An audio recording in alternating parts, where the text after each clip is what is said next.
Have you ever wondered how a narcissist is really created?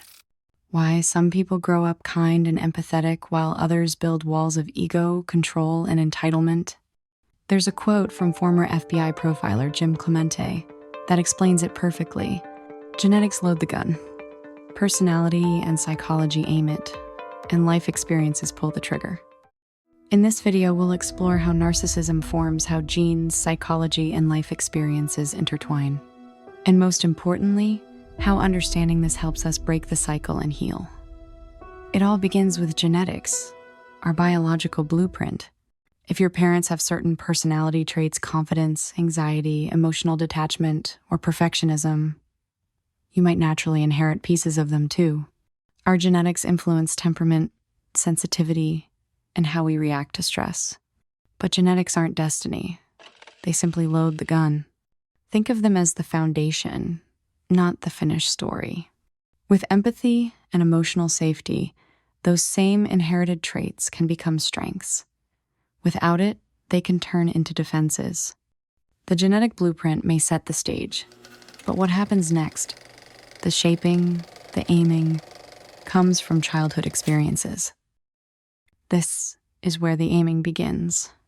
Our early relationships, especially with caregivers, determine which direction that loaded gun will point.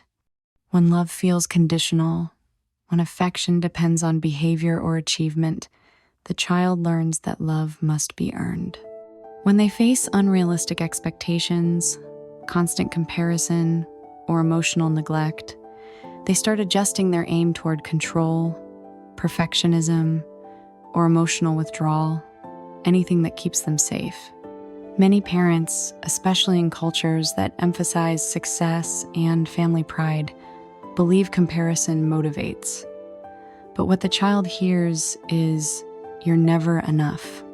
And for children who experience abuse or neglect, this aiming becomes survival.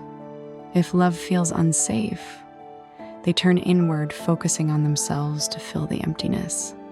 They start compensating for that lack of love by building armor, confidence, control, or superiority. As Dr. Ramani Durvasula explains, these defenses aren't born from arrogance, but from fear the child's attempt to stay safe in an unpredictable world.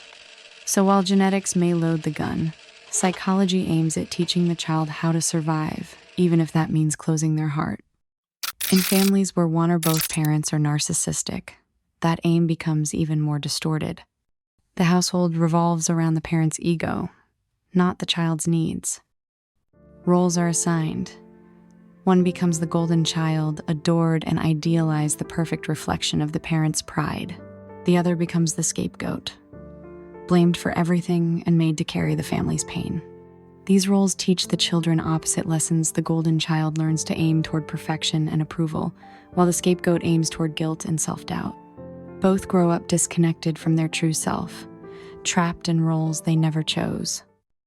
Then comes the environment, the world, that reinforces the direction that aim takes. Imagine a child praised for everything they do, constantly told they're special or perfect. On the surface, it looks healthy. But when praise is excessive or unconditional, it points the aim toward entitlement, teaching the child that love and admiration will always come easily. On the other side, when parents fail to teach empathy or boundaries, the child never learns to consider others' feelings. Their aim turns inward, focused only on their own emotions and needs. If parents are overprotective, constantly rescuing their kids from failure, the aim shifts again, this time toward fragility. The child never learns how to face disappointment or handle no. And when children always get what they want without limits, they begin to feel entitled, believing the world will always bend to them. For example, a little boy throws a tantrum for a toy. Every time his parents give in to keep him happy, he learns that control gets results. That belief takes aim at the heart of empathy, and over time, it becomes part of who he is. Culture also adjusts the aim.